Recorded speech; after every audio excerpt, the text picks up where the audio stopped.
कहते हैं ना कि महफिल भी रोएगी, हर दिल भी रोएगा, डूबेगी कश्ती मेरी तो साहिल भी रोएगा। इतना प्यार बांटूंगा इस दुनिया में ऐ मेरे दोस्त कि मेरे मरने के बाद मेरे आशिक तो क्या मेरा कातिल भी रोएगा। हम आप सब लड़का लड़की से कहना चाहेंगे कि अभी वक्त है, अभी सर झुका के पढ़ लीजिए। वादा है आपसे कि जिला में सबसे ऊंचा सर आपका होगा। लेकिन अगर अभी आप सोचिएगा आराम करने के लिए, पूरी जिंदगी आपको तकलीफ उठानी पड़ेगी। अगर आज आप किताबों के दीवाने हो गए ना, तो कल दुनिया आपकी दीवानी हो जाएगी। किसी ड्रीम गर्ल के लिए ना अपने माँ बाप के ड्रीम को कभी नहीं छोड़ना चाहिए। आप लोग जो सोचते हैं ना इधर उधर, वो खुशी तो आप लोगों ने कभी देखा ही नहीं। कोई स्टूडेंट अभी तक खुशी नहीं देखा। हम आपको व्यक्तिगत बताते हैं। देखिए, खुशी कब मिलेगी आपको? जिस दिन आपको जॉब मिलेगा ना, और जो पहली सैलरी मिलेगी वो भी नहीं खुशी है। जब आप अपनी पहली सैलरी ले जाके अपनी माँ के हाथों में देंगे ना, तो आपकी आंखों में आंसू होगा। आप याद करेंगे कि जिस माँ की उंगलियों को पकड़कर हमने चलना सीखा, आज उसको हमने अपनी पहली कमाई दिया है। और जब कमाने लगेंगे ना, तब समझ में आएगा कि लाखों रुपए की अहमियत कुछ नहीं है वो 1 रुपए के आगे जब माँ स्कूल जाते वक्त दिया करती थी। और गौर से देखा करो अपने माँ बाप के आंखों में, ये वो आईने होते हैं जिसमें बच्चे कभी बूढ़े नहीं होते। ये जिंदगी जो है ना, वो एक एग्जाम की तरह है। और इस एग्जाम में ना ज़्यादातर लोग फेल हो जा रहे हैं। क्यों फेल हो रहे हैं? क्योंकि वो एक दूसरे का नकल कर रहे हैं और उनको पता ही नहीं है कि सबका क्वेश्चन पेपर अलग है, इसीलिए फेल हो रहे हैं। तो जिंदगी में सबकी समस्याएं अलग होती हैं। आप दूसरे की समस्या से केवल साहस ले सकते हैं, उसका तरीका नहीं अपना सकते। हिम्मत बनाए रखिए कि नहीं, हमें भी इस सफलता को पाना है। और ये जिंदगी जो है ना, एक अजीब सी रेस है यार, समझ में नहीं आता है। अगर तेज भागिएगा तो आपके अपने पीछे छूट जाएंगे, और धीमे दौड़िएगा तो आपके अपने ही आपको पीछे छोड़ के चले जाएंगे। इसलिए जिंदगी की रफ्तार इतनी बनाए रखो यार कि भले दुश्मन आगे निकल जाए, लेकिन एक दोस्त पीछे नहीं छूटना चाहिए। अपने ज़िंदगी में हौसला बना के रखिए। पतंग को पता होता है कि उसका अंत एक कचड़े में जाकर होगा, लेकिन उससे पहले उसे आसमान छूकर दिखाना होता है। देखिए, सफलता और असफलता में थोड़ा सा का अंतर है। सफलता आपका परिचय दुनिया के सामने कराएगी, और असफलता दुनिया का परिचय आपसे करा देगी। इसलिए सफल जरूर होइए। देखिए, 97% लोग जो है ना, वो थक के किसी काम को छोड़ देते हैं, और जिंदगी भर उन 3% लोगों के लिए काम करने लगते हैं जो कभी भी हार नहीं मानते हैं। मेहनत बता देता है कि परिणाम कैसे मिलेगा, वरना परिणाम तो बताता ही है कि आपका मेहनत कैसा था। पहाड़ों को चीरते हुए जब नदी निकलती है ना, तो कभी नहीं पूछती है कि समुंदर अभी कितना दूर है। और नदी में गिरने से तो कभी किसी की मौत नहीं होती है। मरता तो वही है जिसे तैरना नहीं आता है। तो हम सब परिस्थितियों के आगे हार जाते हैं। हम हार जाते हैं। परिस्थितियां सबके सामने होती है। जो डट के रहा उसे मंजिल मिली, और जो नहीं डटा वो हार के चला गया।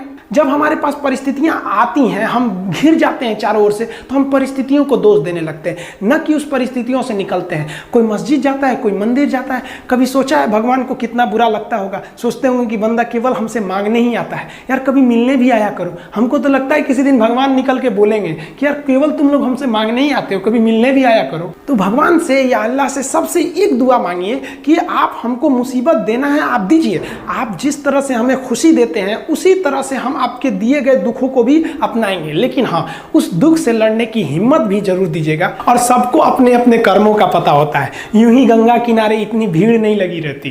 देखिए, जिंदगी में आपसे भी कुछ गलतियां होंगी। और गलती किससे होती है? जो काम करता है, मेहनत करने वालों से ही तो गलतियां होती है। निकम्मों की तो पूरी जिंदगी निकल जाती है दूसरों में कमी ढूंढते ढूंढते।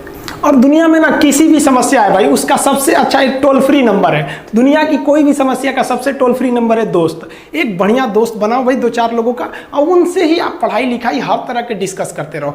दोस्त से बढ़िया टोल फ्री नंबर कोई नहीं है। हर चीज का इलाज है। और कुछ दोस्त जिंदगी में तो ऐसे बनाओ ना, जो आपकी प्रॉब्लम को वैसे ही समझ जाए जैसे डॉक्टर की लिखावट मेडिकल स्टोर वाला पढ़ लेता है। और एक बात और, ये जो अच्छी किताबें होती हैं और अच्छे दोस्त होते हैं ना, जल्दी समझ में नहीं आते हैं। लेकिन इसलिए दोस्ती बहुत अच्छे सोच समझ के कीजिएगा, क्योंकि कहा जाता है कि एक आम 10 आम को सड़ा सकता है, लेकिन 10 अच्छा आम एक सड़े हुए आम को कभी ठीक नहीं कर सकते हैं।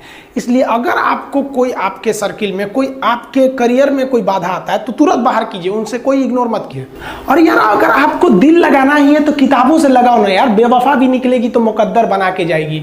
दिन ना सबके लिए 24 घंटा का होता है। ऐसा नहीं है कि आपको अलग से वक्त मिलेगा, लेकिन इसी 24 घंटे में किसी को प्यार करके पति बनने का शौक है, तो किसी को मेहनत करके करोड़पति बनने का शौक है। तो आप डिसाइड करिए भैया आपको क्या बनना है, क्योंकि बरसों बाद जब लोग ये मिलेंगे ना आपसे तो ये नहीं पूछेंगे कि कितनी गर्लफ्रेंड है, लोग पूछेंगे कमाता कितना है, हैसियत कितनी है तुम्हारी। ये दुनिया का उसूल है कि लोग कभी भी आपसे खैरियत नहीं आपकी हैसियत पूछते हैं। लोग एक दूसरे से वादा करते हैं कि तुम्हारा जिंदगी भर साथ निभाएंगे, कोई किसी का साथ नहीं निभाता है। लोग अर्थी और जनाजा भी ले जाते हैं ना 2 कदम, तो कंधे बदल बदल के ले जाते हैं, जबकि पता है कि आखिरी मुलाकात है। और लोग यहाँ कंधा बदल बदल के ले जा रहे हैं और लोग वादे कर रहे हैं कि जिंदगी भर साथ निभाएंगे, कोई साथ नहीं निभाता है।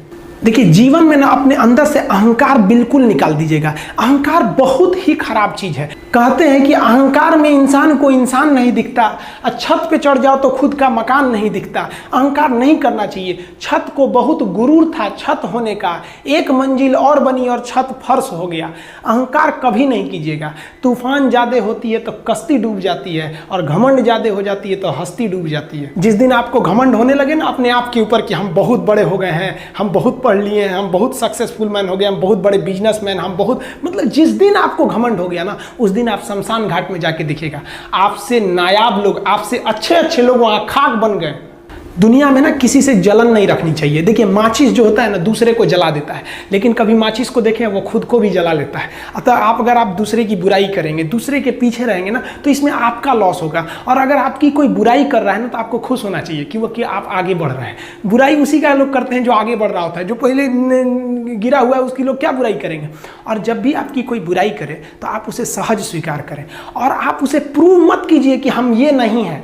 हम लोग गलती क्या करते हैं स्टूडेंट लोग कि प्रूव करने लगते हैं। नहीं, आपको अपने आप को इंप्रूव करना है। अगर कोई गलती हो गई है, आपको कोई बुराई कर रहा है, तो आप उसको सहज स्वीकार कीजिए। जिस दिन आपके अंदर अपनी बुराई सुनने की क्षमता आ गई, यकीन मानिए आप सफलता के दहलीज पे अपनी पहली कदम रख दिए उसी दिन। लोहा जो होता है ना उसे कोई नहीं तोड़ सकता है, लेकिन उसी लोहे के अंदर का जो जंग लग जाता है ना, धीरे धीरे दीमक की तरह उस लोहे को खदड़ते जाता है। इसलिए अपने अंदर अहंकार को मत लाने दीजिएगा। लोग कहते हैं ना कि अहंकार बुरा है। जीवन में हम जो अनुभव किए हैं, अहंकार से भी खराब चीज होता है गुस्सा। देखिए अहंकार उत्पन्न ही नहीं होगा जब तक आपको गुस्सा नहीं आए। आप ऐसे नॉर्मल बैठे हैं और आप किसी से कहिएगा कि तुम्हारी क्या औकात है, जब तक आपको गुस्सा ना आए। तो अहंकार एक पेड़ है और गुस्सा उस पेड़ का जड़ है। इसलिए गुस्सा जिस दिन आया उस दिन आप बर्बाद हो जाएंगे। किसी भी व्यक्ति को बर्बाद कराने के लिए सबसे जरूरी है गुस्सा दिलाना। आपको पता है लोहार जो होता है, लोहार वो जानता है कि लोहे को हम ऐसे नहीं मोड़ सकते हैं, बहुत ही शक्तिशाली है। इसलिए लोहार ना इस लोहे को ना आग में डाल के इसे गुस्सा दिलाता है। जब ये गुस्से से लाल हो जाता है ना, तो जहां गुस्सा आया आप अपनी ताकत खो देते हैं, और ये लोहा अपनी ताकत खो देता है और एक मामूली हथौड़े के चोट से लोहा मुड़ जाता है। तो जिस दिन आपको गुस्सा आ गया, समझ जाइए कि आप अपनी ताकत खो रहे हैं। कुछ लोगों को लगता है कि उनके पिताजी बहुत पहुंच वाले हैं, दादाजी बहुत पहुंच वाले हैं, तो उनकी बदौलत हमें कोई काम मिल जाएगा, कोई जॉब मिल जाएगा। तो कोई ये बहुत बड़ी बात नहीं है। पहचान से मिला काम बहुत देर तक नहीं रहती है, लेकिन काम से मिलने वाली पहचान आजीवन रहती है। हम स्टूडेंट्स को कहना चाहेंगे, आजकल स्टूडेंट्स को पता नहीं क्या हो गया है ना, सोचना वो लड़की के पीछे पगलाया है, कहता है कि लव हो गया। भाई दुनिया में लव नहीं होता है किसी से, ये एक अट्रैक्शन है सबको। मान लीजिए मेल है तो उसे फीमेल से होगा, फीमेल से है तो उसे मेल से होगा। तो कोई कैसे कहेगा कि हम तुम्हारी ओर अट्रैक्ट हो रहे हैं, तो उसको छुपाने के लिए कहता है हमको लव हो गया। भैया लव अब नहीं हो गया। अगर आपसे कोई कहता है ना कि आपको वो आपसे ट्रू लव करता है, तो उससे कहिएगा कि हमको अभी मेरा किडनी खराब हो गया, 1 लाख रुपए की जरूरत है, नहीं देगा। लेकिन आप अपने माता पिता से कहिएगा कि हमको 1 लाख की जरूरत है, और रियल में भी अगर हो जाएगा तो वो अपना शरीर बेच देंगे आपके लिए, लेकिन वो नहीं बेचेंगे। ये होता है लव। लेकिन लोग अट्रैक्शन को लव कहते हैं, उसके लिए पूरी जिंदगी बर्बाद कर देते हैं।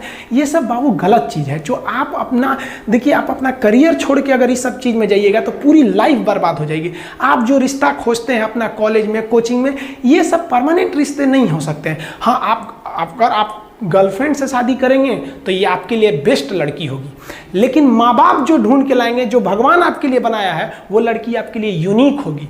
If you will best you will number 1, and if you will unique you will only 1। तो याद रखिएगा, जो भगवान आपको बना के जोड़ता है ना, वो रिश्ता सबसे अच्छा होता है। अपने माँ बाप को देखिए ना, क्या झगड़े नहीं हुए, लेकिन आज भी वो लोग एक साथ रहते हैं। लेकिन फिर भी आप देखिए आजकल के जो वेस्टर्न कल्चर आ गया, क्या वेस्टर्न कल्चर हो गया समझ में नहीं आता है। प्यार और छोहाड़ा, इसकी जिंदगी ना 1 साल होती है, 1 साल में ही खराब हो जाता है। ये वेस्टर्न कल्चर है, हमारी भारत की संस्कृति नहीं है। हम गर्व करते हैं, हमें अहंकार है, हमें गुरूर है अपने भारत की संस्कृति पर। जहां एक छोटी सी बच्ची भी गुड़िया खरीदती है ना, तो उसके लिए दुपट्टा खरीदती है।